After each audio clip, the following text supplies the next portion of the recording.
हाय दोस्तों। पिछले वीडियो के अंदर मैंने आप सभी लोगों से क्या डिस्कस किया था, डिजिटल आईसी की स्पेसिफिकेशंस के बारे में, जिसमें कि हमने देखा कि वोल्टेज और करंट के 4 पैरामीटर्स देखे। Output high, output low, input high, input low. हमने फैन आउट के बारे में बात की, हमने नॉइज मार्जिन के बारे में बात की, प्रोपोगेशन डिले और पावर डिसिपेशन के बारे में भी बात की।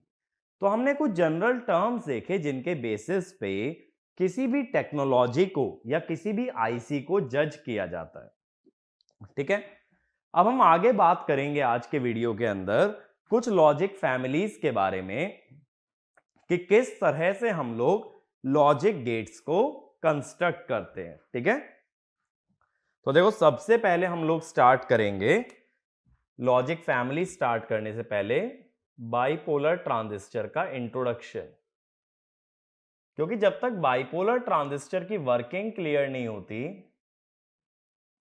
जब तक हम इस बारे में बात नहीं कर सकते कि किस तरह से हमारे लॉजिक गेट्स काम करते हैं। अब बाइपोलर ट्रांजिस्टर का मतलब क्या होता है? देखो, बाइपोलर माने कि इसके अंदर इलेक्ट्रॉन्स और होल्स दोनों ही कंडक्शन का हिस्सा होते हैं। ठीक बात है। अब बाइपोलर ट्रांजिस्टर ज्यादातर हम एनपीएन टाइप का बनाते हैं। अब देखो किस टाइप से, एनपीएन टाइप का ट्रांजिस्टर कैसा होता है? N plus P N minus. इस वाले टर्मिनल को हम बोलते हैं एमीटर। तो देखो, जिन लोगों ने एनालॉग के अंदर ये चीज कवर किया हुआ है ऑलरेडी जानते हो, तो ये बेसिक वाला पार्ट स्किप कर सकते हो। और जो लोग नहीं जानते हैं बाइपोलर ट्रांजिस्टर के बारे में, वो लोग इसे फॉलो कर सकते हैं। ठीक है, तो ये 3 टर्मिनल होते हैं एक बीजेटी के अंदर, एमीटर, बेस और कलेक्टर। जनरली इसको कैसे दिखाया जाता है? इसको शो हम ऐसे करते हैं, ये होता है collector, emitter, base, N P N. ये जो एरो होता है ये हमेशा बेस और एमीटर के बीच में होता है, और इस एरो की डायरेक्शन होती है फ्रॉम पी टू एन। यहां पे बेस पी था इसीलिए एरो गया बेस से एमीटर। अगर पीएनपी होता तो बेस होता एन, तो एरो जाता एमीटर से बेस। हमेशा ये बात ध्यान रखना, the arrow is directed from P region to N region between emitter and base. अब देखो, इसके अंदर अगर हम लोग बात करते हैं, इसके अंदर 2 पीएन जंक्शन बनते हैं। पीएन जंक्शन 2 कौन कौन से बनते हैं? एक तो देखो ये वाला, ये एक पीएन जंक्शन है। दूसरा पीएन जंक्शन ये है, ये दिख रहा है। जंक्शन माने बाउंड्री बिटवीन पी और एन। इस वाले जंक्शन को बोलते हैं एमीटर बेस जंक्शन, और ये दूसरे वाले जंक्शन को बोलते हैं कलेक्टर बेस जंक्शन। ठीक है, 2 पीएन जंक्शन है। अब देखो, अगर सेमीकंडक्टर्स के बारे में थोड़ा जानते हो तो ये भी जानते होगे कि पीएन जंक्शन बनने से डिप्लीशन लेयर बनती है। तो इसी वजह से दोनों पीएन जंक्शन पे हमारी डिप्लीशन लेयर आ जाती है।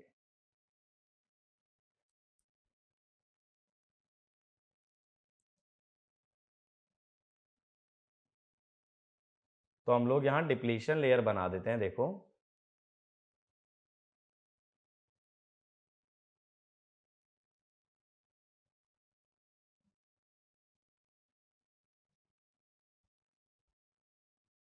इस टाइप से ये वाला रीजन N प्लस है, यहां पे पॉजिटिव आयंस रहते हैं,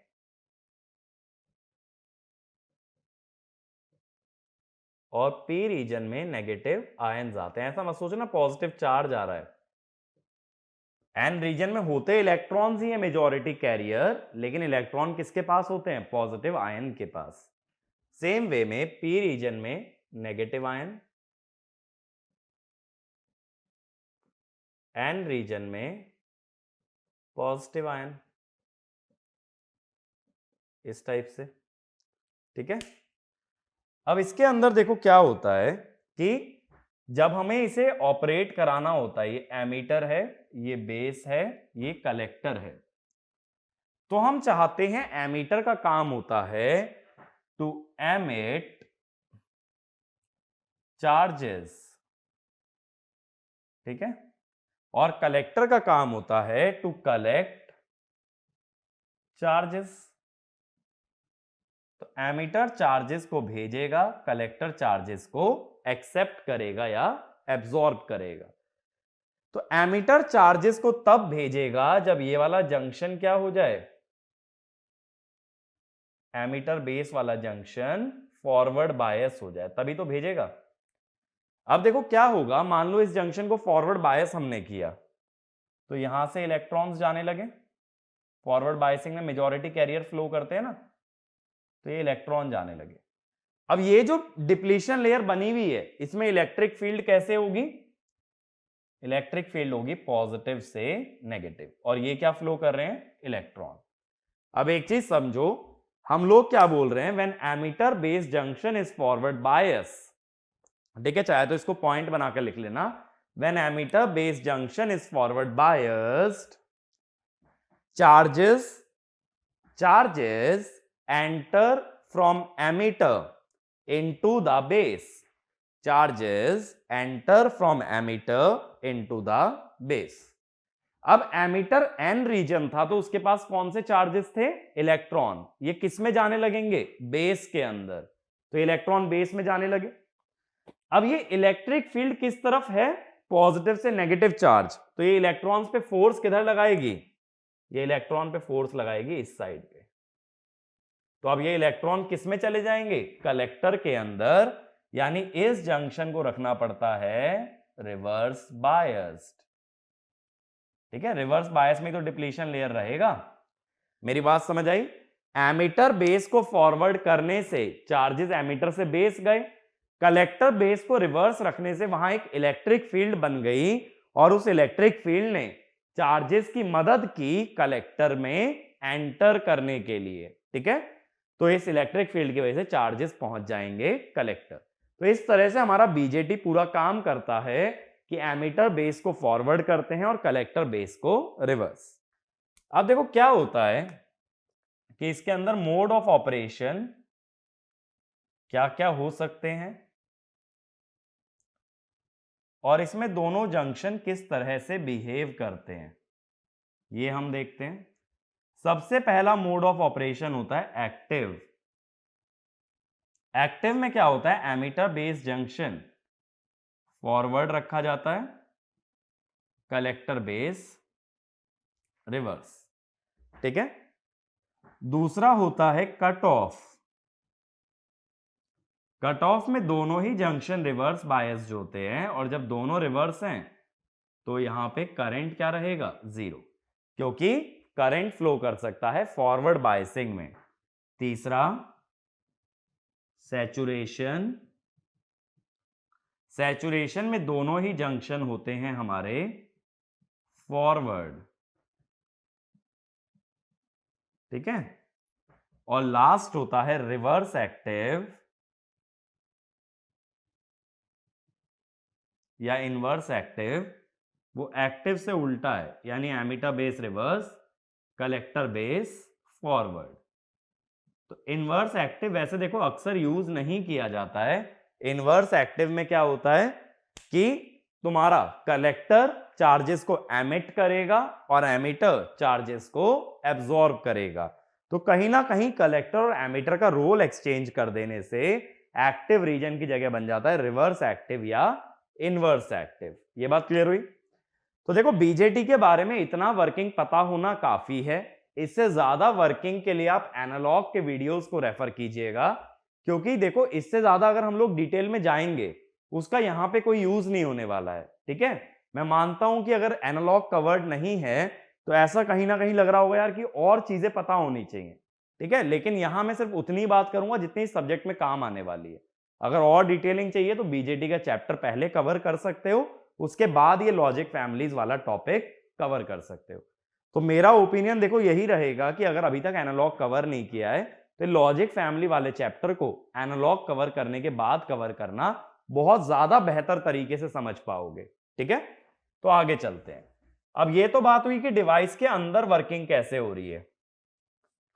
तो इससे हमें ये पता चला बीजेटी के अंदर दो जंक्शंस के बारे में बात की जाती है, एक कलेक्टर बेस और एक एमीटर बेस। और हमें यह समझ आया कि दोनों जंक्शन किस किस स्टेट में रहते हैं फॉर डिफरेंट ऑपरेटिंग मोड।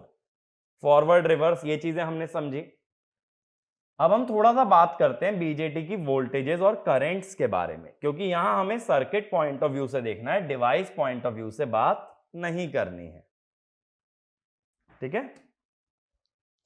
तो देखो बीजेटी का एक बिल्कुल सिंपल सा सर्किट मैं बनाता हूं।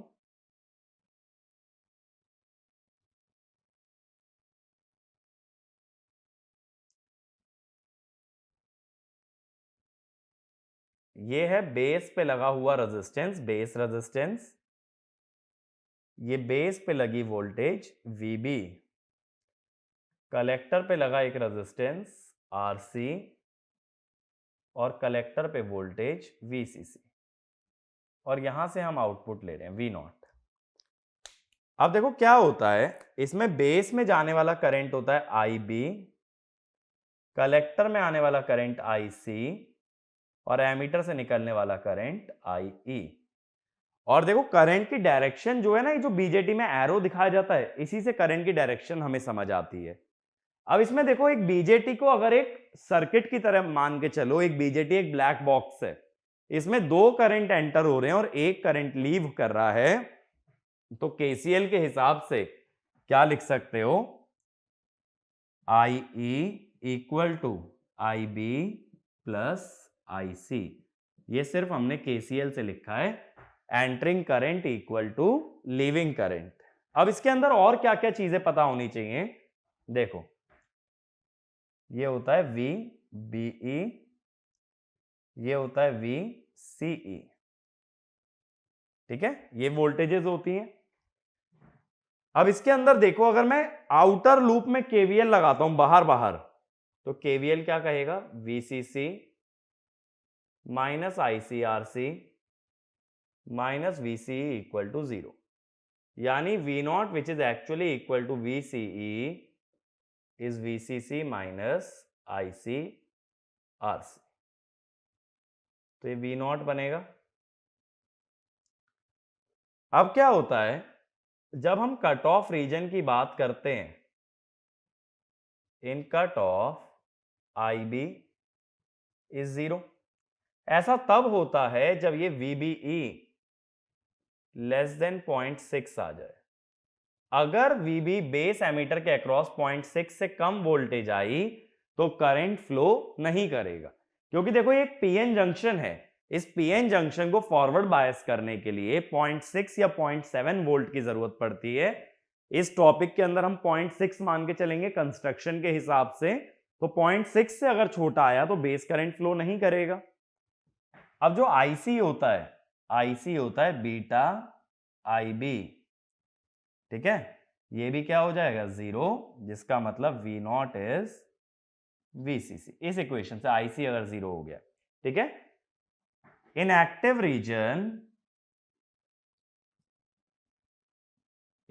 रीजन क्या होता है, VBE होता है 0.6, ठीक है। इससे IB जो आता है वो ग्रेटर देन 0 आता है। IC होता है बीटा IB, V0 होता है VCC माइनस ICRC। लेकिन जब देखो सैचुरेशन में जाते हैं, इन सैचुरेशन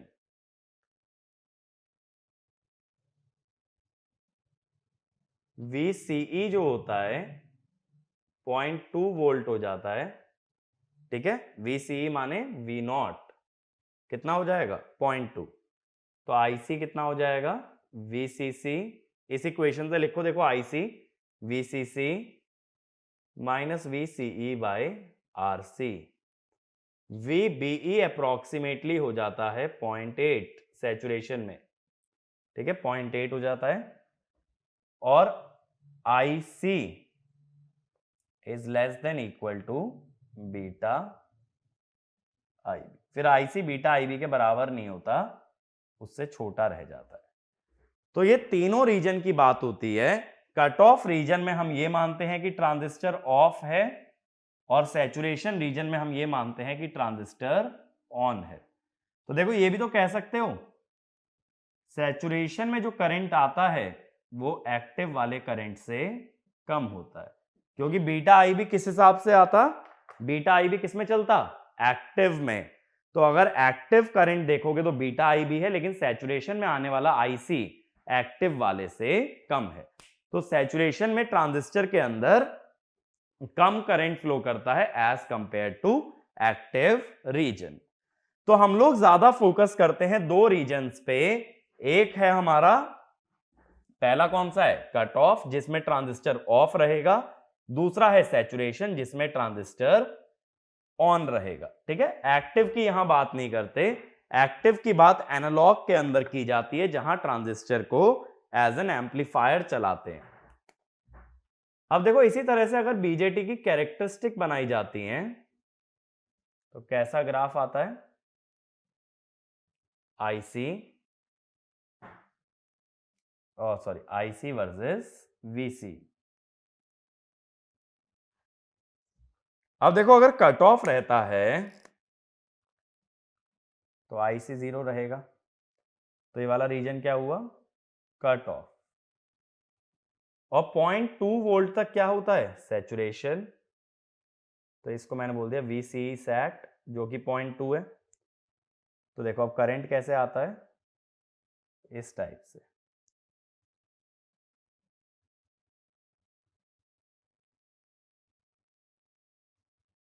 ये वाला जो रीजन है जहां VCE बड़ा है वो है एक्टिव। एक्चुअल में यहां VCE जो है, V0 जो है, वो अक्सर ग्रेटर देन इक्वल टू 0.8 आ जाता है। ठीक है, तो ये एक्टिव है। 0.2 से छोटा, या ऐसा कर लो कि 0.2 लिख लो, जो कि ज्यादा कन्वीनियंट रहेगा। 0.2 से छोटा अगर आता है तो इसको बोल देते हैं सैचुरेशन। अब देखो सैचुरेशन का जो कलेक्टर करंट है वो एक्टिव से छोटा है ना, सैचुरेशन वाला रीजन नीचे है एक्टिव से। ये अलग अलग ग्राफ क्यों बना रहा हूं, ये IB1 के लिए है, ये IB2, ये IB3, यानी मैं बेस करंट वेरी कर रहा हूं। तो जब मैं 1 से 3 जा रहा हूं तो मैं बेस करंट बढ़ाता जा रहा हूं, और एक्टिव रीजन का करंट होता है बीटा IB। तो बेस करंट बढ़ाने से कलेक्टर करंट का ग्राफ जो है वो भी ऊपर की तरफ शिफ्ट होता जा रहा है। तो हमें हमारा फोकस सिर्फ किस पे रखना है, हमें हमारा फोकस रखना है सबसे ज्यादा सैचुरेशन और कट ऑफ पे। तो कैसे पहचानोगे, अगर VBE नेगेटिव आया तो वो रहेगा कट ऑफ, और अगर 0.6 आया तो वो हो जाएगा वो हो जाएगा ऑन। और हम लोग बात करेंगे ऑन माने सैचुरेशन, ऑफ माने कट ऑफ। ठीक है, सैचुरेशन में दोनों junction forward bias, cut off में दोनों रिवर्स बायस, एक्टिव में emitter base forward, collector base reverse. ये जरूर याद रखना कि कौन से रीजन में किस तरह से बायसिंग होती है जंक्शंस की। और जो यहां हम पैरामीटर यूज कर रहे हैं बीटा, ये जनरली 20 से लेके 50 तक हमारा वेरी करेगा, that will be the value of beta. तो इसमें लिख लेना बीटा वेरीज फ्रॉम 20 टू 50। ठीक है, ये बात क्लियर हुई। तो अगेन मैं वही चीज रिपीट कर रहा हूं कि अगर आप लोगों को कवर करना है बीजेटी तो एक बार बीजेटी के जो बेसिक के लेक्चर हैं वो चाहे तो कवर कर लो एनालॉग से एटलीस्ट, और फिर लॉजिक फैमिली बहुत अच्छे से समझ पाओगे। लॉजिक फैमिली कंप्लीटली डिजिटल पे डिपेंड नहीं करता है, वो थोड़ा सा एनालॉग से कनेक्टेड है। लेकिन देखो जितना ओवरव्यू मुझे बीजेटी का जरूरत होती है यूज करने के लिए, उतना मैंने आपको ऑलरेडी बता दिया है। अब जब मैं ये मान के चल रहा हूं कि इतना आप लोग समझ गए हो जो बातें मैंने की हैं, बट अब अगर बिल्कुल ही नहीं समझ आ रहा है कि कलेक्टर करंट क्या होता है, बेस करंट क्या होता है, तब एक बार बीजेटी कवर करना जरूरी है। ठीक है, तो मैं अपना डिस्कशन आगे बढ़ाता हूं। अब देखो सबसे पहले हम बात कर रहे हैं RTL लॉजिक फैमिली की, first logic family that is RTL। RTL का मतलब लिखना register transistor logic, register transistor logic. इसमें दो तरह के कंपोनेंट यूज करने वाला हूं, रेजिस्टेंस और ट्रांजिस्टर। अब देखो इसका सर्किट कैसे बनाते हैं हम। यहां लिखता हूं VCC इक्वल टू 3.6 वोल्ट। ये सारी वैल्यूज फिक्स होती हैं, स्टैंडर्ड है, ये याद करने की कोई जरूरत नहीं है, काम नहीं आएगा एग्जाम के अंदर। 640 ओम,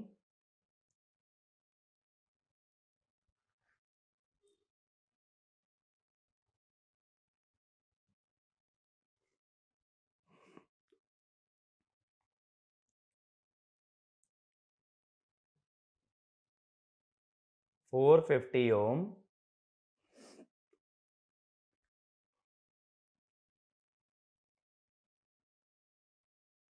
अगेन 450 ओम,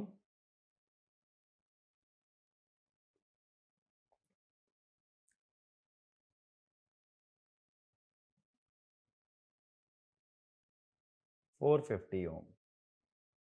ठीक है, और यहां से मैंने निकाल दिया V not, A B C।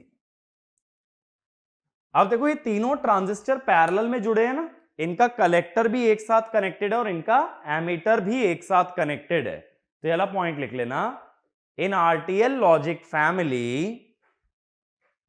in RTL logic family, all the transistors, in RTL logic family, all the transistors are connected in parallel, are connected in parallel with their collectors, with their collectors tied together, with their collectors tied together and emitters tied together, and emitters tied together। अब देखो BJT के अंदर, ये BJT है ना, अगर input high लगाओगे, input high लगाने का क्या मतलब है, देखो जैसे एज एन एग्जांपल ये चीज समझना। मान लो मैंने यहां पे 2 वोल्ट लगाया, यहां मुझे कितना चाहिए था 0.6, ये था R। तो एक करंट I भी निकाल सकते हो ना, I भी कैसे निकालोगे, KVL लगा लो, 2 minus IBR minus 0.6 equal to 0। तो IB कितना हो गया भाई, 1.4 बाय R, पॉजिटिव आ गया। तो हम ये कहते हैं कि जब इनपुट हाई लगता है तो ट्रांजिस्टर गोज इनटू सैचुरेशन। ठीक है, तो ये वाला पॉइंट लिखना, इन logic families, in logic families whenever, in logic families whenever a high input is applied, whenever a high input is applied at the base of a NPN transistor, high input is applied at the base of a NPN transistor, we assume transistor goes into saturation, we assume transistor goes into saturation। इतनी बात मेरी clear है। अब देखो बहुत सारे लोगों को लग रहा होगा जिन्होंने एनालॉग पढ़ा है कि भाई ऐसे तो सैचुरेशन जज होता नहीं है, हमें कायदे से क्या निकालना चाहिए था, VCE निकालना चाहिए था। वो 0.2 से छोटा आता तो सैचुरेशन था और 0.2 से बड़ा आता तो एक्टिव था। तो अब ये बात जान लो कि जब लॉजिक फैमिलीज की बात कर रहे हैं तो पूरा एनालॉग सर्किट्स की तरह पूरा डिराइव नहीं करेंगे एक्टिव कट ऑफ सैचुरेशन। मैं बस ये मान लूंगा अगर हाई इनपुट लगाया तो सैचुरेशन, लो इनपुट पे कट ऑफ, क्योंकि डिजिटल के अंदर ट्रांजिस्टर को हम एक्टिव रीजन में ऑपरेट नहीं करेंगे। ठीक है, एक आध जगह करते हैं, वो चीज मैं आगे चल के बताऊंगा, बट अभी के लिए मानो कि ट्रांजिस्टर को सिर्फ किस में ऑपरेट करना है, कट ऑफ या सैचुरेशन। अब अगर ये सैचुरेशन में चला गया तो देखो क्या होगा, इसकी ये जो वोल्टेज है VCE, ये कितनी हो जाएगी, 0.2 हो जाएगी ना, 0.2। और देखो VCE है कितनी इस फिगर में, कलेक्टर पे है V0, एमीटर पे है 0, तो ये VCE एक्चुअल में क्या है, V0। तो हम ये कह सकते हैं कि V0 लो आ गया। अब ये बात समझना अच्छे से हुआ क्या, हम ये कह रहे हैं if transistor is on, V0 is low, और ऑन कब है, जब Vi इज हाई। अब इस बात से क्या समझेंगे, जब कोई भी इनपुट हाई जाएगा तो उसके करस्पॉन्डिंग ट्रांजिस्टर ऑन हो जाएगा, और जैसे ही ट्रांजिस्टर ऑन हो जाएगा वो आउटपुट को क्या कर देगा, लो। ठीक है, तो ये बात को पॉइंट डाउन, नोट डाउन करो। whenever any input goes high, whenever any input goes high, the corresponding transistor turns on, the corresponding transistor turns on and pulls the output low. The corresponding transistor turns on and pulls the output low. Next point, if all inputs are low, if all inputs are low, all the transistors are cut off, all the transistors are cut off, and hence no current flows, and hence no current flows, and output is high. No current flows and output is high. अब मान लो मुझे लो input लगाना है, मैंने कितना लगा दिया, 0.2। अब देखो जरा, तो यहां पे क्या हो जाएगा, -0.4, ये नेगेटिव आ गया। नेगेटिव कभी करंट फ्लो नहीं करेगा, तो इसको क्या कह दोगे, कट ऑफ। और अगर ये कट ऑफ हो गया तो IB क्या हो जाएगा, 0, और IC भी क्या हो जाएगा, 0। अब IC अगर 0 हो गया तो ये VCE कितना हो जाएगा, ये हो जाएगा VCC, यानी कि हाई। ठीक है, क्योंकि एक चीज सोचो ना, अगर कोई करंट ही नहीं जा रहा है ट्रांजिस्टर्स के अंदर, तो यहां से आने वाला total current I1 plus I2 plus I3 क्या हो जाएगा, 0। करंट 0 हो गया तो कोई वोल्टेज ड्रॉप तो होगा नहीं, तो यहां कितनी वोल्टेज मिल जाएगी, यहां सीधे सीधे वोल्टेज मिल जाएगी 3.6 वोल्ट। ठीक है, तो हम ये बोल देते हैं if all transistor are off, Vi is low, which means V0 will be high। तो इसका मतलब है देखो, V0 हाई कब आएगा, जब सारे इनपुट लो होंगे, और अगर एक भी इनपुट हाई आ गया तो V0 को लो कर देगा। इस बात से क्या समझ रहे हैं, देखो अगर मेरे पास 3 इनपुट है A B C और आउटपुट है Y, तीनों input low, C high, B high, BC दोनों हाई, A हाई, A और C हाई, A और B हाई, ABC तीनों हाई।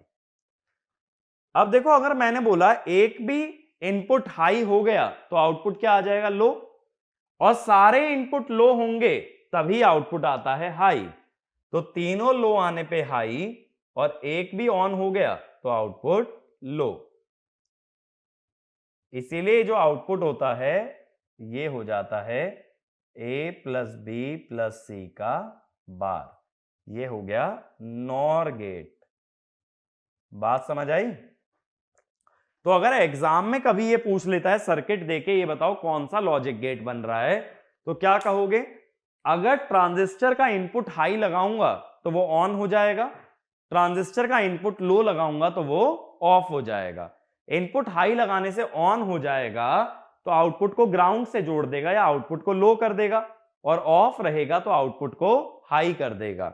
इस तरह से जब आउटपुट को लो और हाई जज कर लेते हो तो हम ये जज कर पाते हैं कि कौन सा लॉजिक गेट बनेगा। यहां मैंने क्या किया है, ट्रुथ टेबल ही तो बनाई है। तो ट्रुथ टेबल मैंने कैसे बनाई, मुझे ये मालूम चल गया अगर कोई भी इनपुट हाई हो गया तो वो वाला ट्रांजिस्टर ऑन हो जाएगा। जैसे ही ट्रांजिस्टर ऑन होगा तो वी नॉट कितना हो जाएगा, 0.2, यानी कि लो। तो मैंने बोला अगर कोई भी इनपुट हाई होता है तो आउटपुट लो हो जाएगा। इस बेसिस पे ये टेबल फ्रेम कर दी। अब इस लॉजिक फैमिली के अंदर हाई लेवल माना जाता है 1 से लेके 3.6 वोल्ट को और लो माना जाता है 0.2 वोल्ट को। यह आरटीएल लॉजिक फैमिली का रूल है। हाई माने 1 से लेकर के 3.6 तक की वोल्टेज और लो माने 0.2 वोल्ट। ये वाला लॉजिक गेट क्लियर हुआ? ठीक है, किस तरह से बना रहे हैं। अब दूसरी लॉजिक फैमिली पे चलते हैं।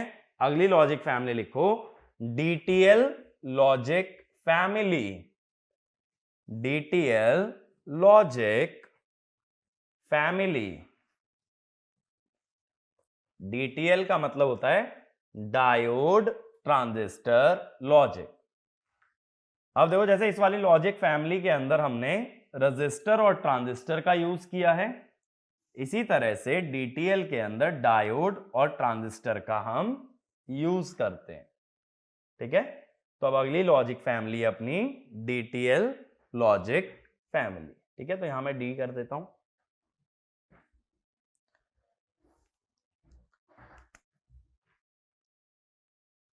ठीक है, डीटीएल लॉजिक फैमिली। अब देखो, इसका लॉजिक गेट बना के बताता हूं, फिर हम लोग डिस्कस करेंगे। ये होता है VCC इक्वल टू 5 वोल्ट,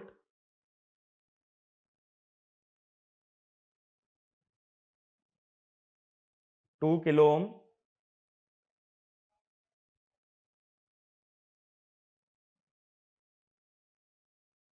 ये Q1 एक ट्रांजिस्टर हो गया जिसके कलेक्टर से मैं आउटपुट ले रहा हूं।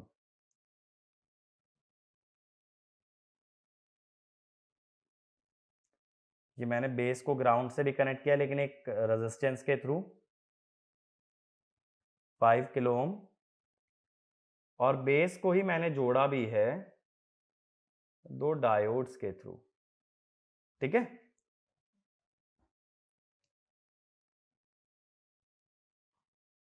ये है 5 किलो ओम का रजिस्टर, ये ऊपर कनेक्टेड है VCC से।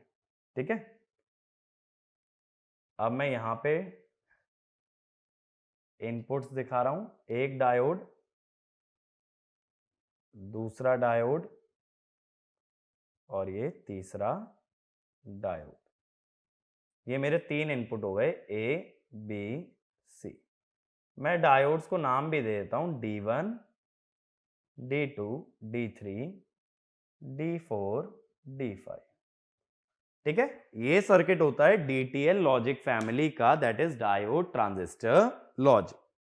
अब हमें ये समझना है सर्किट काम कैसे करता है। तो देखो, अभी इस सर्किट के अंदर जो है सिर्फ इतने हिस्से पे फोकस करो। ठीक है, इतने हिस्से पे। अब इसमें देखो, अगर एक ही डायोड मैं बना लूं, तीनों डायोड की जगह देखो, अभी सिंपल एक डायोड अगर मैं बना लूं तो कैसा सर्किट है कि यहां 5 वोल्ट लगा है, ये 5 किलो ओम है और यहां कोई भी इनपुट है ABC जिसको मैंने लिख दिया X।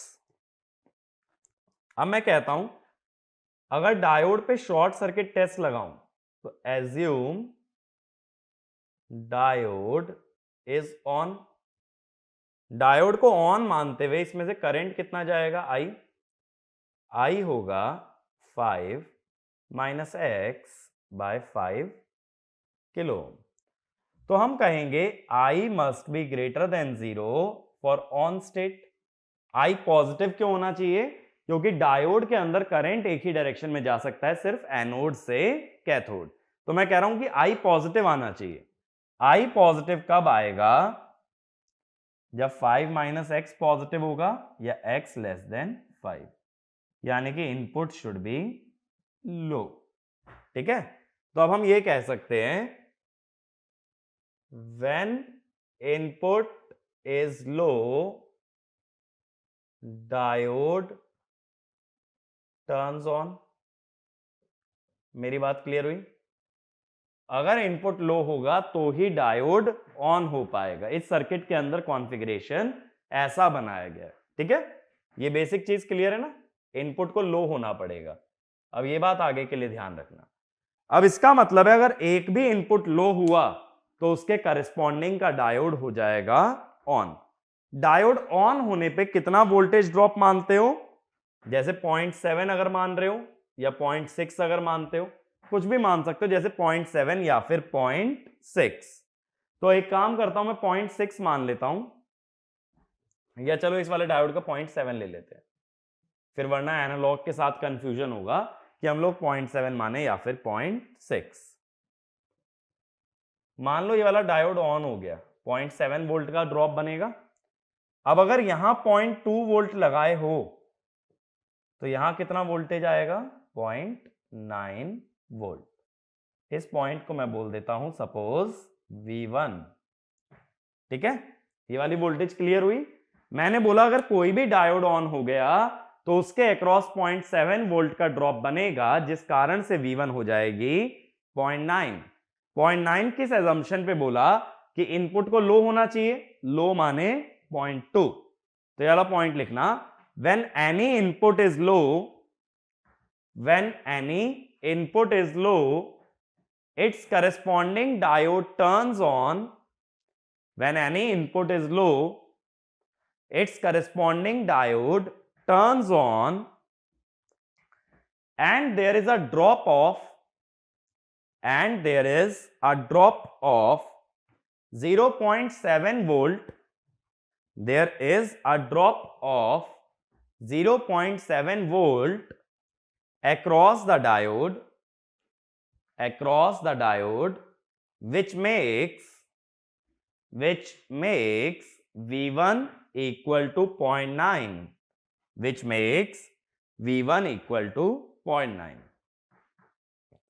इतनी बात समझ आई? अगर एक भी डायोड ऑन हुआ तो V1 की वैल्यू हो जाएगी 0.9। अब मान लो ये बीजेटी के अक्रॉस बेस एमीटर में वोल्टेज चाहिए 0.6, ये दोनों डायोड को भी फॉरवर्ड बायसिंग के लिए चाहिए 0.6।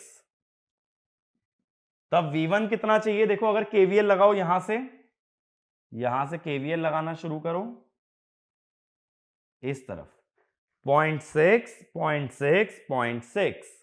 तो मैं ये कहूंगा for diodes D4 D5 and BE junction of BJT to be forward biased, V1 must be 0.6 plus 0.6 plus 0.6, 1.8 volt. लेकिन अगर कोई भी इनपुट लो हुआ तब हमें कितनी वोल्टेज मिल रही है V1 पे? 0.9। चाहिए कितनी होगी डायोड्स और बीजेटी को ऑन करने के लिए? 1.8। इसका मतलब डायोड और बीजेटी ऑन नहीं हो पाएंगे। तो ये वाला पॉइंट लिखो, 1.8 volt is required, 1.8 volt is required to turn on D4 D5, to turn on D4 D5 and the BJT, but since we are only getting 0.9 volt,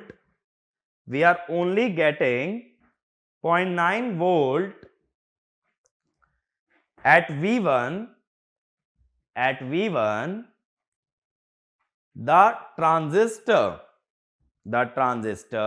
is in cutoff.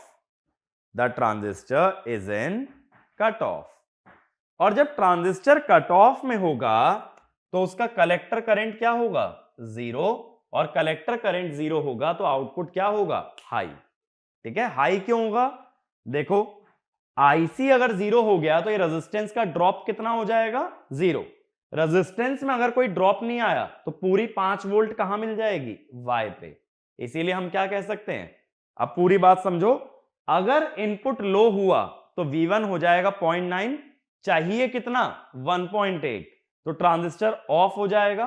Transistor अगर of हो गया तो output क्या हो जाएगा? High. तो ये वाला पॉइंट लिख लेना, when any input is low, when any input is low, BJT is in cutoff. When any input is low, BJT is in cutoff, and hence output is high. And hence output is high. ठीक है? अब इसके बाद देखो क्या होता है, मान लो अब मैं ये जानना चाहता हूं कि कब BJT ऑन होगा। ठीक है, तो इसमें लिखना to drive BJT in saturation, to drive BJT in saturation, we need 0.7 volt, we need 0.7 volt at least, 0.7 volt at least across D4 and D5, across D4 and D5, and also across base emitter junction, and also across base emitter junction. So V1 equal to 2.1 volt is required. So V1 equal to 2.1 volt is required. ठीक है, अब देखो अगर यहां पे 2.1 volt है तो यहां से करंट आ जाएगा ना, आई मान लो, ये आई करंट कितना हो जाएगा? ऊपर 5 है, नीचे 2.1 है, अपॉन 5, तो ये हुआ 2.9/5 मिली एम्पियर। अब हम ये मान के चल रहे हैं इस बार कि ऑल इनपुट्स आर हाई। देखो क्योंकि अगर कोई भी इनपुट लो हो गया तो V1 कितना बन जाएगा? 0.9 बन जाएगा ना। इस बार मैंने V1 कितना माना है? 2.1। कैसे माना है? ट्रांजिस्टर को ऑन मानते हुए। देखो पहले मैंने ये बोला अगर कोई भी इनपुट लो है तो V1 आ रहा है 0.9 और हमें चाहिए कितना था? 1.8, तो ऑन तो ट्रांजिस्टर होगा नहीं। अब मैं उल्टा चल रहा हूं, अब मैं कह रहा हूं अगर ऑन होगा तो V1 2.1 चाहिए, बट कोई भी इनपुट लो होने से V1 कितना मिलता है? 0.9। इसका मतलब अभी सारे इनपुट्स क्या हैं? हाई, क्योंकि अगर कोई भी इनपुट लो होता तो V1 पे क्या आता? 0.9। मैं मान कितना रहा हूं? 2.1। इसका मतलब सभी इनपुट का हाई होना जरूरी है। सभी इनपुट का हाई अगर हाई है तो D1, D2, D3 ये तीनों डायोड ऑफ होंगे, क्योंकि हमने ये बोला था ना अगर इनपुट लो होता है तभी डायोड ऑन होता है। अभी इनपुट क्या है? हाई, तो डायोड क्या होगा? ऑफ। तो ये जो आई करंट जा रहा है ना, ये आई करंट आगे चला जाएगा इसके बेस में और ये इस ट्रांजिस्टर को क्या कर देगा? ऑन। ठीक है, ट्रांजिस्टर को ऑन करने के लिए उसके बेस में करंट देना पड़ता है।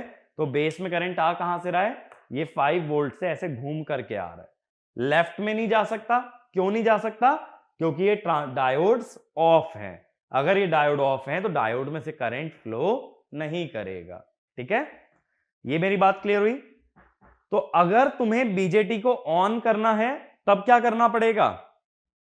तब तुम्हें इनपुट्स को हाई रखना पड़ेगा, और अगर कोई भी इनपुट लो हुआ तो बीजेटी हो जाएगा ऑफ। ठीक है, तो बीजेटी ऑफ हो जाएगा। मेरी इतनी बात क्लियर होती है? अगर बीजेटी ऑन हो गया तो जो आउटपुट है वो 0.2 वोल्ट हो जाएगा या फिर लो। अगर बीजेटी ऑन हो गया तो वो आउटपुट को लो कर देगा, it will become equal to 0.2। तो इसमें लिखना when all inputs are high, when all inputs are high, the current through 5 kilo ohm resistor, the current through 5 kilo ohm resistor goes into base of Q1. The current through 5 kilo ohm resistor goes into base of Q1, which turns on Q1, and makes V naught equal to 0.2, V naught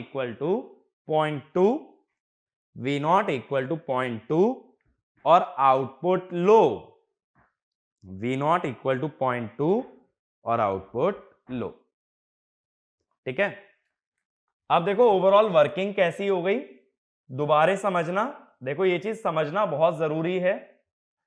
तो working कैसे हो गई, कोई भी input अगर लो हुआ तो उससे जुड़ा डायोड हो जाएगा ऑन, और जब एक डायोड ऑन हो गया तो उसके अक्रॉस ड्रॉप कितना दिखेगा, 0.7, जिस वजह से V1 वाली वोल्टेज होती है 0.9 पे D4, D5 और बीजेटी ऑन नहीं हो पाएंगे, 0.9 वोल्ट कम है, तो बीजेटी ऑफ रहेगा, आउटपुट आएगा हाई।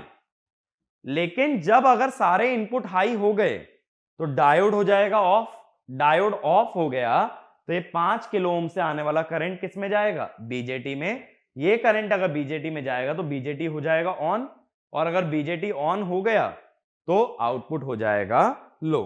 तो देखो कैसा चल रहा है, अगर ट्रुथ टेबल की मैं बात करूं, ए बी सी,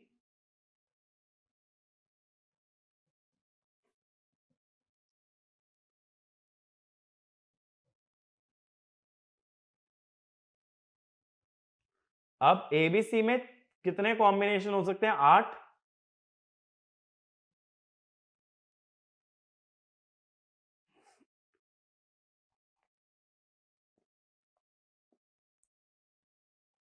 तो मैं 8 कॉम्बिनेशन लिखता हूं। अब देखो मैंने ये बोला अगर कोई भी इनपुट लो होगा तो उसके करस्पॉन्डिंग डायोड हो जाएगा ऑन।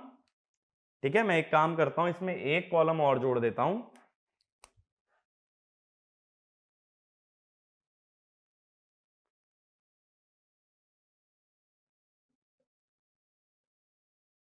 ठीक है, तो अगर कोई भी इनपुट लो होगा तो V1 कितना मिल जाएगा, 0.9, यहां पे दो लो हैं तब भी 0.9, 0.9, 0.9, 0.9, कोई भी अगर लो हुआ तो 0.9, लेकिन जब तीनों हाई होते हैं तब मिलता है 2.1।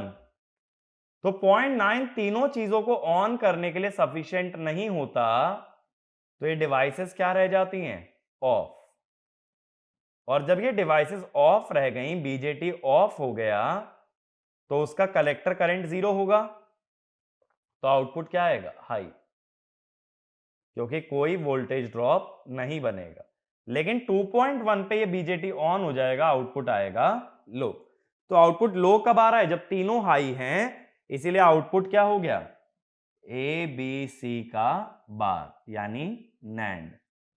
तो डीटीएल लॉजिक फैमिली में बेसिक गेट कौन सा बनता है, नैंड, जैसे अभी आरटीएल में बनाया था नॉर। तो ये वाला पॉइंट भी लिख लेना, in DTL logic family, the basic gate is NAND gate. In DTL logic family, the basic gate is NAND gate. अब इस लॉजिक फैमिली के पैरामीटर्स लिखना, power dissipation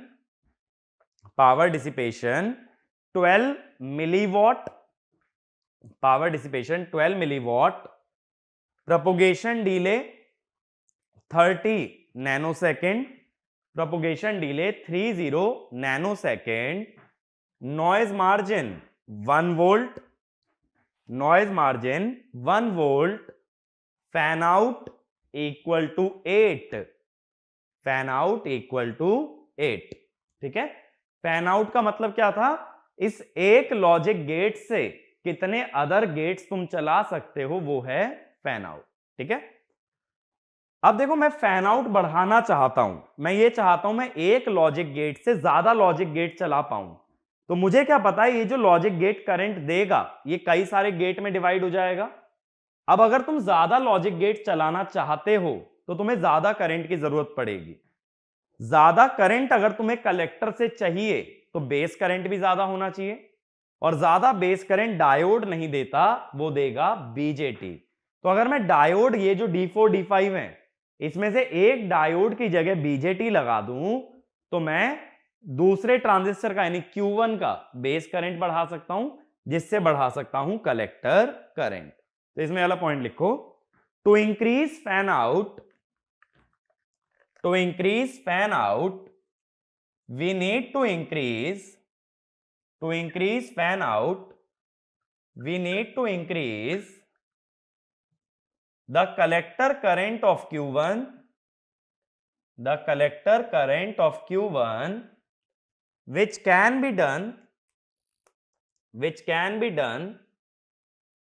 by increasing which can be done by increasing base current of Q1, by increasing base current of Q1, which is done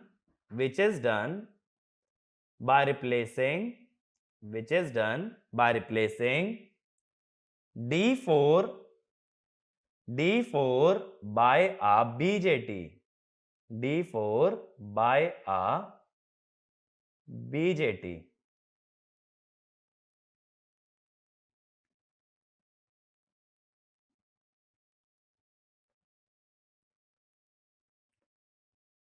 अब देखो, BJT का जो base emitter junction होता है वो खुद एक डायोड का काम करता है। तो ये देखो, ये बेस एमिटर ही तो आ रहा है यहां से यहां तक, तो ये तो खुद किसका काम कर रहा है, एक डायोड का। तो मैंने डायोड की जगह क्या लगाया, बेस एमिटर जंक्शन, और ये रेजिस्टेंसेस की वैल्यू चेंज कर दी 1.6 और 2। तो इससे हम लोग क्या कर लेते हैं, इससे हम लोग यहां जाने वाला करंट, इस लूप में जो करंट जा रहा है वो बढ़ा लेते हैं। अगर बेस करंट बढ़ गया Q1 का तो उसका कलेक्टर करंट भी बढ़ जाएगा। मेरी बात क्लियर हुई? तो ये चीज क्लियर है। हम लोग ने किया क्या है, हमने जो डायोड था उसे रिप्लेस कर दिया एक ट्रांजिस्टर के बेस एमिटर जंक्शन से। डायोड से ज्यादा करंट ट्रांजिस्टर का होता है, जिस वजह से ये Q1 का बेस करंट बढ़ गया, क्योंकि इस ट्रांजिस्टर का करंट किस में जा रहा है, उसके बेस में। बेस करंट बढ़ गया तो कलेक्टर करंट भी बढ़ जाएगा, तो फैन आउट बढ़ जाता है। ठीक है, तो फैन आउट बढ़ाने का इजीएस्ट तरीका क्या है, to replace one diode by a transistor. ठीक है, लॉजिक गेट का रिलेशन चेंज नहीं हुआ, बस एक डायोड की जगह बेस एमिटर जंक्शन का यूज कर रहा हूं, यानी फंक्शनैलिटी सेम है, बस मैंने क्या इंक्रीज कर दिया है, करंट। करंट बढ़ने से क्या बढ़ेगा, फैन आउट। क्योंकि अगर याद हो पिछले वीडियो में हमने फैन आउट की वैल्यू क्या लिखी थी, ratio of output current and input current. तो मैं आउटपुट करंट बढ़ाने की कोशिश कर रहा हूं जिससे कि फैन आउट बढ़ता है।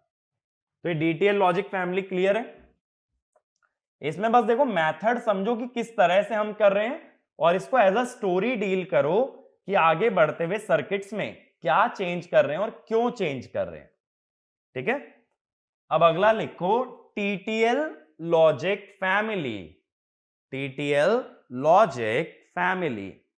ये लॉजिक फैमिली काफी कॉमन है, क्योंकि जितने भी चिप्स आईसी आपके कॉलेज में यूज होते हैं वो टीटीएल लॉजिक गेट्स होते हैं। ठीक है, टीटीएल का मतलब होता है ट्रांजिस्टर लॉजिक।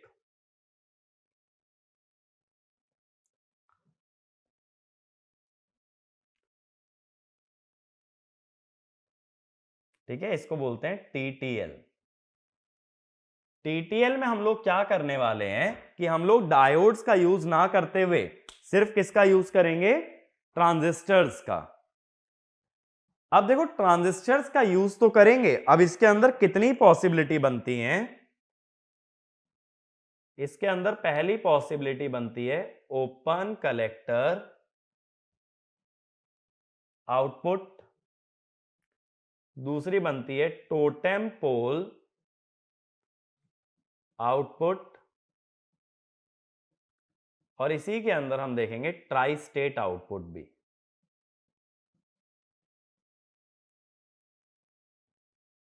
ठीक है, तो इसके आउटपुट 3 तरह से डिफाइंड होते हैं, टोटम पोल, ट्राई स्टेट और ओपन कलेक्टर। ठीक है। अब टीटीएल लॉजिक फैमिली में ना बहुत सारे वेरिएशन होते हैं, जैसे फास्ट टीटीएल, शॉर्ट की टीटीएल, लो पावर शॉर्ट की टीटीएल, फास्ट शॉर्ट की टीटीएल। इस तरह से बहुत सारी वैरायटी बनती है टीटीएल के अंदर, बट हम लोग काफी बेसिक वैरायटी कवर करेंगे और ये समझने की कोशिश करेंगे कि टीटीएल लॉजिक गेट काम कैसे करता है। ठीक है। और मैं आपको समझाऊंगा इसी वे में कि हम डीटीएल से टीटीएल पे कैसे गए।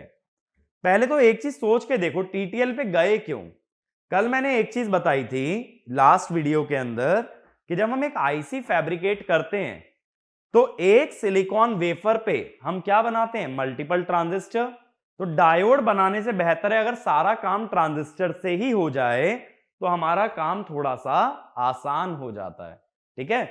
वरना ट्रांजिस्टर अलग से बनाओगे, रेजिस्टेंस अलग से बनाओगे, डायोड अलग से बनाओगे, इतना फैब्रिकेशन बचाने से अच्छा क्या है, या इतना फैब्रिकेशन करने से अच्छा क्या है कि एक काम करते हैं, सभी ट्रांजिस्टर बना लेते हैं, उन्हें एक पर्टिकुलर पैटर्न में जोड़ेंगे और उससे भी लॉजिक गेट बन जाएगा। वो चीज मच सिंपलर है।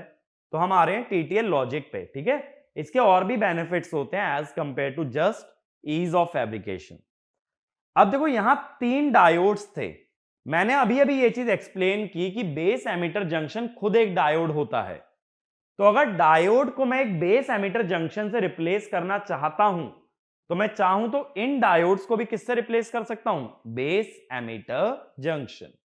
लेकिन यहां मल्टीपल डायोड्स हैं जिनका ये वाला टर्मिनल तो कॉमन है, एनोड टर्मिनल, कैथोड अलग अलग है। अब एक चीज देखो, अगर एक बीजेटी है, जैसे ये कंस्ट्रक्शन समझना, मान लो एक बीजेटी की मैं बात कर रहा हूं, या एक काम करता हूं उसी वे में समझाता हूं जैसा बीजेटी आज हमने देखा था।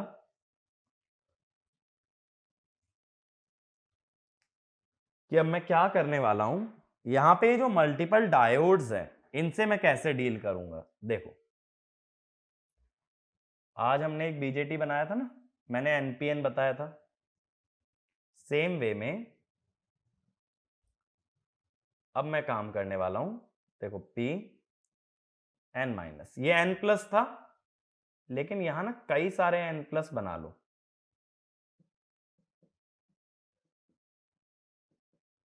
ये बात समझ आ रही है।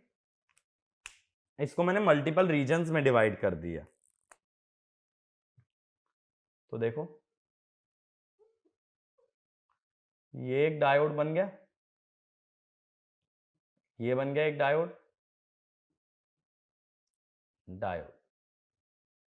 तो ये जो मल्टीपल डायोड्स हैं ये एक बीजेटी से भी बन सकते हैं, लेकिन जिसके एमिटर टर्मिनल मल्टीपल हों, इसे बोलते हैं मल्टी एमिटर बीजेटी। तो बेस और कलेक्टर तो सिंगल है, बट एमिटर में कई सारे टर्मिनल आ गए एक टर्मिनल की जगह। ठीक है। तो इसे हम क्या बोल सकते हैं, मल्टी एमिटर बीजेटी। तो ये वाला पॉइंट लिखना, the input diodes in a DTL logic family, the input diodes in a DTL logic family can also be replaced by a single multi-emitter transistor.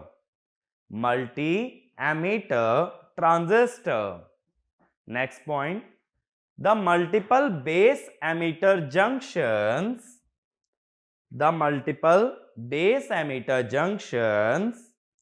behave as multiple diodes. The multiple base emitter junction behaves as multiple diodes, and collector base junction acts as another diode,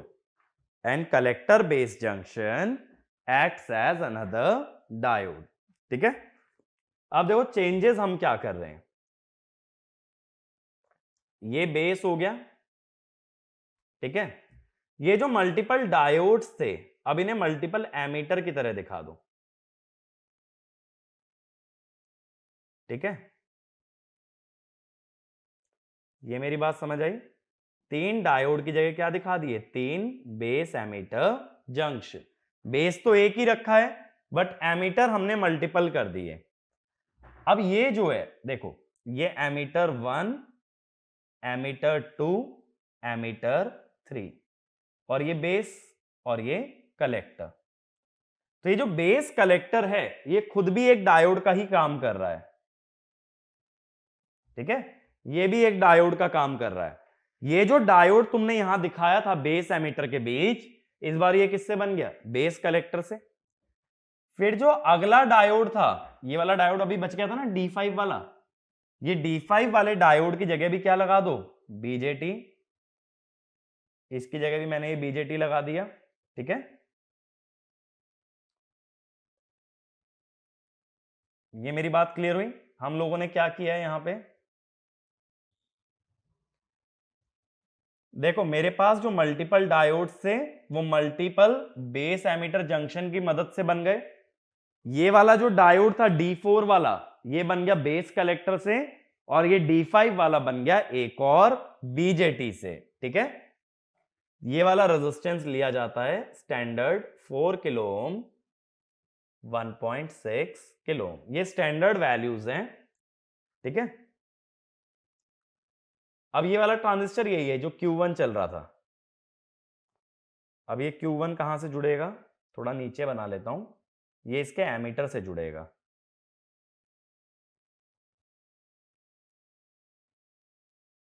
ये वाला transistor ये Q1 वाला ही है, ठीक है। अब इसके बाद जो इसका कलेक्टर है, मैंने बोला कि कई तरह के कॉन्फ़िगरेशन होते हैं, तो ये डायग्राम बनाने से पहले हेडिंग डाल देना, open collector output, open collector output, ठीक है।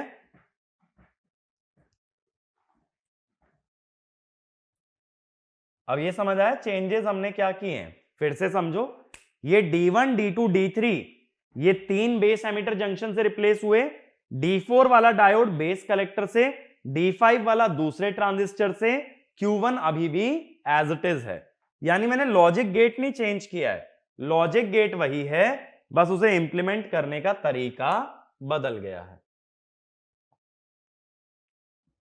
ठीक है। ओपन कलेक्टर का मतलब देखो यहां पे क्या है, ये जो Q1 ट्रांजिस्टर है, इस पे ध्यान दो, इसके कलेक्टर से मैंने कुछ भी नहीं जोड़ा है, तो इसीलिए इसको मैं क्या बोल रहा हूं? Open collector. ऊपर मैंने एक रेजिस्टेंस दिखाया है जिससे जोड़ सकते हो, बट जब तक जोड़ा नहीं है तब तक क्या बोलोगे? ओपन कलेक्टर, ठीक है। तो इन ट्रांजिस्टर्स को एक काम करता हूं, मैं नाम चेंज कर देता हूं, इसको मैं बोल देता हूं Q1, ये Q2, ये Q3। इसको अभी तो मैंने Q1 सिर्फ इसलिए बोला था DTL से कंपेयर करने के लिए, अब DTL से तो कंपैरिजन क्लियर है ना। अब इसमें लिखना the low voltage level, the low voltage level for TTL logic, the low voltage level for TTL logic is 0.2 volt, is 0.2 volt, and high voltage varies between, high voltage varies between 2.4 volt and 5 volt. High voltage varies between 2.4 volt and 5 volt, ठीक है। Next point लिखना, an external resistance, an external resistance RL, an external resistance RL can be used, an external resistance RL can be used to pull up the logic, to pull up the logic, and in that case, and in that case it is called as, and in that case it is called as passive pull up, passive pull up। कहने का मतलब देखो, ये जो RL है ये chip के अंदर नहीं आता, तुम चाहो तो इसे लगा सकते हो, चिप जो आएगी उसका कलेक्टर ओपन रहेगा। तो ये क्यों लगाना पड़ रहा है हमें? क्योंकि अगर मुझे आउटपुट हाई चाहिए तो मुझे आउटपुट टर्मिनल को वीसीसी से जोड़ना पड़ेगा। जैसे देखो डीटीएल का सर्किट एक बार चेक करो, डीटीएल का सर्किट अगर पीछे जाके चेक करते हो तो ये जो ट्रांजिस्टर था इसके कलेक्टर से एक रेजिस्टेंस जुड़ा था, तो उस रेजिस्टेंस को अब की बार चिप के अंदर प्रोवाइड नहीं किया गया है, तो जो भी चिप का यूज करने वाला है उसे बाहर से वो रेजिस्टेंस लगाना पड़ेगा। अब देखो डीटीएल की तरह ही इसके अंदर वर्किंग होगी। क्या होगा? अगर कोई भी इनपुट लो हुआ तो 0.2 वोल्ट, बेस एमीटर की कितनी आ गई? 0.7। तो जो हम लोग V1 दिखा रहे थे वो V1 ये है, तो V1 कितना हो जाता है फिर? 0.9। 0.2 का तो इनपुट, 0.7 का ड्रॉप, V1 हो जाता है 0.9। लेकिन चलाने के लिए कितना चाहिए? चलाने के लिए देखो कितना चाहिए? 0.6, 0.6, 0.6। Q3 को चलाने के लिए 1.8 की जरूरत है, जो चीज पॉसिबल नहीं है। तो अगर कोई भी इनपुट लो हुआ तो V1 0.9 हो जाएगा, जबकि चाहिए कितना? 1.8। तो हम क्या कहेंगे कि Q3 कट ऑफ में रहेगा। Q3 कट ऑफ में अगर रहेगा तो ये RL की मदद से आउटपुट पे क्या मिल जाएगा? VCC। ठीक है, तो मैं यहां लिख देता हूं, if any input is low यानी 0.2 वोल्ट, ठीक है, तो V1 इज 0.2 प्लस 0.7 यानी 0.9 वोल्ट, जिसका मतलब Q3 is in cut off, V0 is VCC यानी कि हाई। ठीक है, अब मैं बोलता हूं टू ड्राइव कि क्या करना है? ड्राइव हमें, to drive Q3 into saturation. Q3 को अगर ऑन करना है या Q3 को सैचुरेट करना है, पहली चीज all inputs must be high. All inputs high होने चाहिए।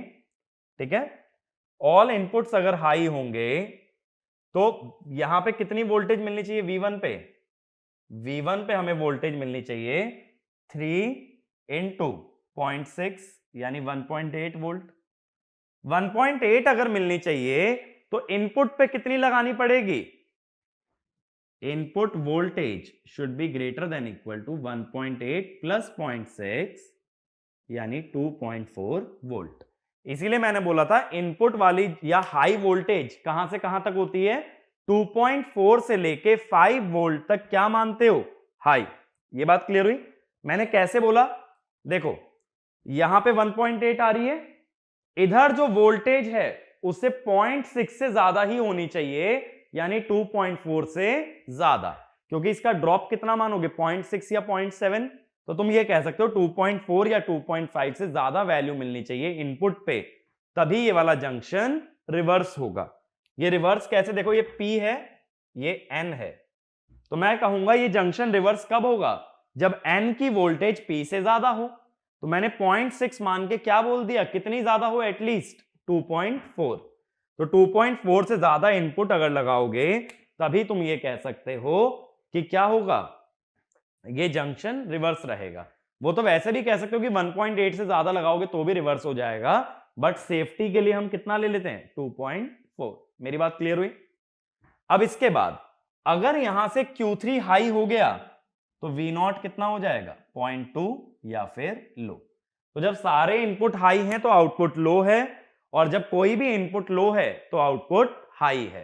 तो ये भी क्या बन रहा है? NAND gate. मैंने यही चीज बताई थी, कंस्ट्रक्शन हमने नहीं बदला है, जस्ट हमने डायोड्स की जगह ट्रांजिस्टर का यूज किया है, इसी वजह से इसका फंक्शन सेम रहेगा बट कंस्ट्रक्शन डिफरेंट है। अब ऐसा मानो कि सपोज तीनों इनपुट हाई हैं, तीनों इनपुट हाई हैं, तो ये ट्रांजिस्टर Q2 और Q3 ऑन है। इतनी बात क्लियर है? Q2 और Q3 ऑन है। अब लेकिन अब मैं क्या करता हूं कि किसी एक इनपुट को लो कर देता हूं। किसी एक इनपुट को लो कर देने से करंट कैसे फ्लो करेगा, किसी भी इनपुट को लो कर देने से, पहले वाला पॉइंट लिखो, assume initially all inputs are high, assume initially all inputs are high, now suddenly one input is made low, now suddenly one input is made low, so its base emitter junction gets forward biased, so its base emitter junction gets forward biased. अगर n को लो करोगे तो ये forward हो जाएगा ना, तो base emitter junction gets forward biased and Q2 Q3 start turning off, start turning off. तो जब ये फॉरवर्ड बायस हो जाएगा तो इधर करंट कैसे जाएगा, एमीटर करंट ऐसे आएगा, बेस में करंट ऐसे आएगा, तो कलेक्टर करंट ऐसे आएगा। ठीक है, तो ये हो जाता है एक्टिव रीजन में। और अगर ये एक्टिव रीजन में चला गया तो ये कलेक्टर करंट कितना होगा, बीटा IB। अगर ये बीटा IB हुआ तो ये करंट उल्टा दे रहा है ना ट्रांजिस्टर, तो ट्रांजिस्टर अगर करंट उल्टा दे रहा है तो हम ये कहेंगे वी आर रिमूविंग चार्जेस। देखो मैंने एक चीज बताई थी, किसी भी ट्रांजिस्टर या किसी भी डिवाइस को ऑन करने के लिए उसे चार्जेस देने पड़ते हैं, तो उससे चार्जेस निकालने का मतलब क्या है कि उसे ऑफ कर रहे हो, उसे चार्ज दे रहे हो तो ऑन कर रहे हो, चार्ज खींच रहे हो तो ऑफ कर रहे हो। अब कायदे से एनपीएन ट्रांजिस्टर में करंट तो अंदर जाना चाहिए ना, आ कैसे रहा है, बाहर, तो हम लोग चार्जेस क्या कर रहे हैं, रिमूव। अगर मैं चार्जेस रिमूव कर रहा हूं तो मैं इसको ऑफ कर रहा हूं, लेकिन ऑफ किसकी मदद से कर रहे हो, Q1 कौन से रीजन में चला गया है, एक्टिव। अगर Q1 एक्टिव रीजन में चला गया, अभी मैंने बीजेटी के बारे में बताया था, एक्टिव रीजन में उसका करंट हाई होता है, तो तुम हाई करंट का यूज कर रहे हो। हाई करंट का अगर यूज कर रहे हो तो तुम बहुत तेजी से चार्जेस को रिमूव कर रहे हो, क्योंकि करंट क्या है, rate of change of charge. तो अगर हाई करंट का यूज करेंगे तो चार्जेस तेजी से रिमूव होंगे, लो करंट का यूज करोगे तो चार्जेस धीमे धीमे रिमूव होंगे। ठीक है, इसीलिए हम क्या बोल सकते हैं, तो इसी में आगे लिखना, so the collector current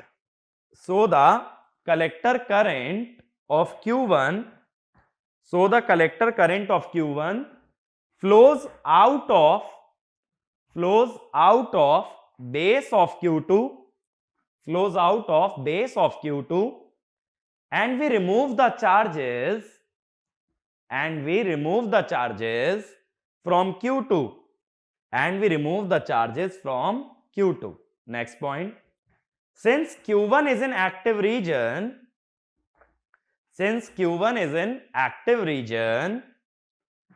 a high current flows in Q1,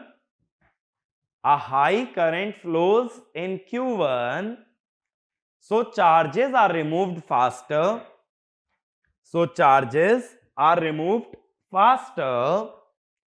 and turn off time is reduced.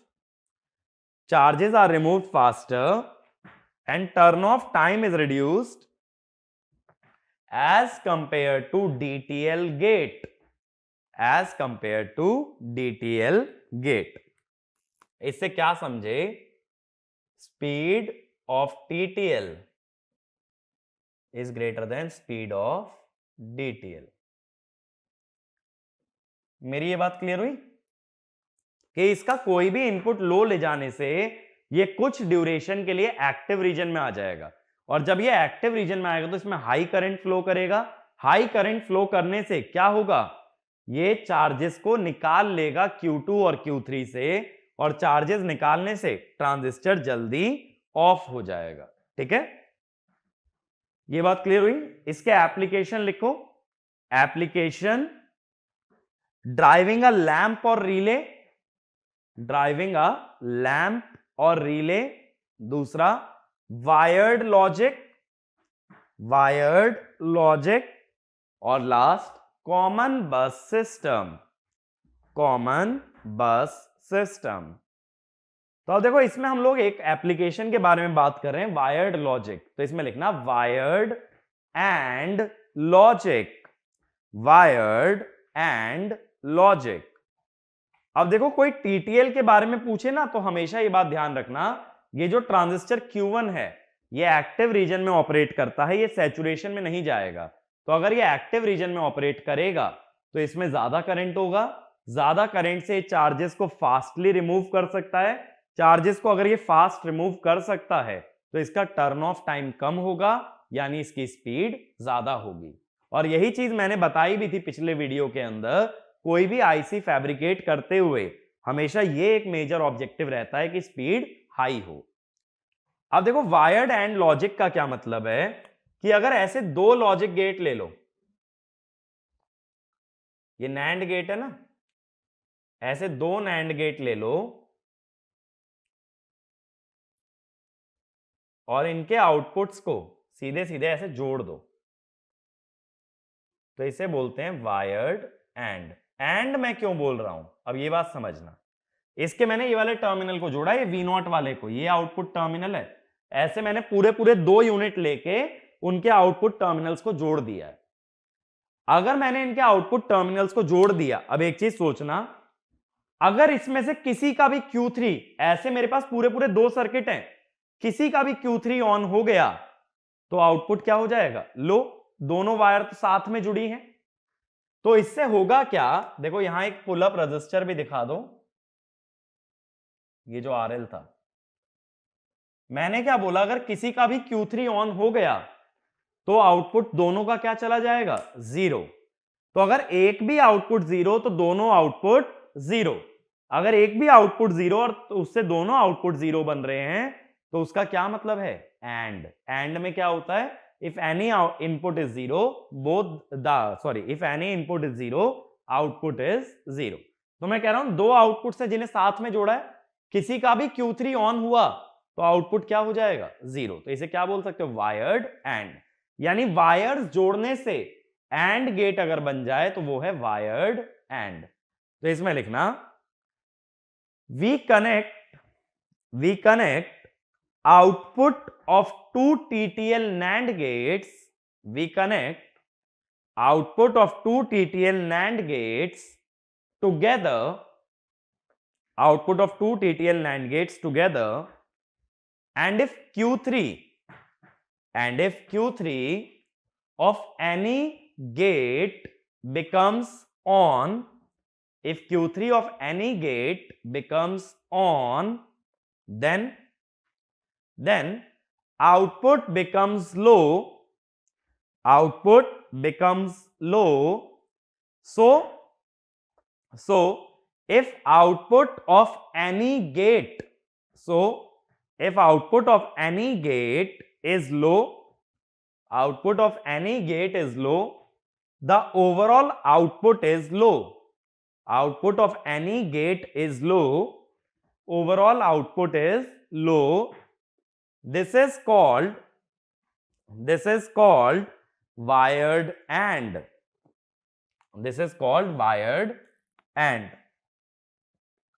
इसको ऐसे दिखा देते हैं। अब मान लो ये दो दो इनपुट के होते, अगर यहां AB है, यहां CD है, तो यहां क्या है, AB बार, यहां है CD बार, दोनों का एंड कर रहे हो ना एक तरह से, AB बार डॉट CD बार, यानी AB प्लस CD बार। तो ये हुआ एंड और ये हुआ इन्वर्ट। तो इसको क्या बोल सकते हो, AOI लॉजिक एंड और इन्वर्ट। तो ये भी लिख लेना, इट रिप्रेजेंट्स एंड और इन्वर्ट या फिर AOI लॉजिक। मेरी ये बात क्लियर हुई? तो ये वाला ना काफी कॉमनली पूछा जा सकता है अदर एग्जाम्स के अंदर, तो बस ये याद रखना, TTL लॉजिक गेट्स के आउटपुट को साथ में जोड़ करके क्या बन जाता है, वायर्ड एंड। ठीक है, तो वायर्ड एंड गेट का मतलब क्या है कि दोनों में से किसी का भी आउटपुट लो हुआ तो ओवरऑल आउटपुट लो हो जाएगा। इतनी बात क्लियर हुई? अब देखो आज के वीडियो में हम लोगों ने क्या कवर किया, हम लोगों ने कवर किया बीजेटी का बेसिक कंसेप्ट, वो नहीं क्लियर हुआ तो एनालॉग से पढ़ सकते हो। और मैं यही सभी लोगों को फिर से एडवाइस कर रहा हूं कि बीजेटी कवर करने के बाद या एनालॉग कवर करने के बाद लॉजिक फैमिलीज अगर देखोगे तो मच बेटर एक्सपीरियंस रहेगा, बहुत ज्यादा सीख पाओगे। तो अभी तक अगर डिजिटल कवर कर चुके हो तो यहां तक छोड़ के पहले एनालॉग कवर कर लो, अगर नहीं किया है तो बाद में लौट के लॉजिक फैमिली कर लेना। तो ऐसा भी सोच सकते हो चाहे तो कि डिजिटल की जगह लॉजिक फैमिली एनालॉग के पार्ट की तरह काउंट कर लो, इसको एनालॉग में कवर कर लेना। ठीक है। हाँ, तो मैं क्या बता रहा था, सबसे पहले हमने बीजेटी का बेसिक कवर किया, आरटीएल देखा, उसमें नॉर गेट बनाया हमने, डीटीएल देखा, उसका फैन आउट बढ़ाने के लिए डायोड की जगह ट्रांजिस्टर लगाया, और डीटीएल में डायोड्स की जगह ट्रांजिस्टर सारे रिप्लेस कर दें तो बन जाता है टीटीएल। टीटीएल का फायदा डीटीएल से ज्यादा इसकी स्पीड है। तो टीटीएल का मैंने सिर्फ एक वेरिएशन अभी तक शो किया है, ओपन कलेक्टर। ओपन कलेक्टर में लास्ट ट्रांजिस्टर के कलेक्टर को ओपन सर्किट रखते हैं और ये रेजिस्टेंस बाहर से लगाना पड़ता है। इसी के अलावा अदर चीजें क्या होती हैं, टोटेम पोल और ट्राई स्टेट, ये हम अगले वीडियो के अंदर देखेंगे। ठीक है, तो इस वीडियो को अच्छे से समझना, एनालॉग कवर्ड को बहुत अच्छे से समझ आएगा, बाकी आगे की बातें नेक्स्ट वीडियो में। Thank you.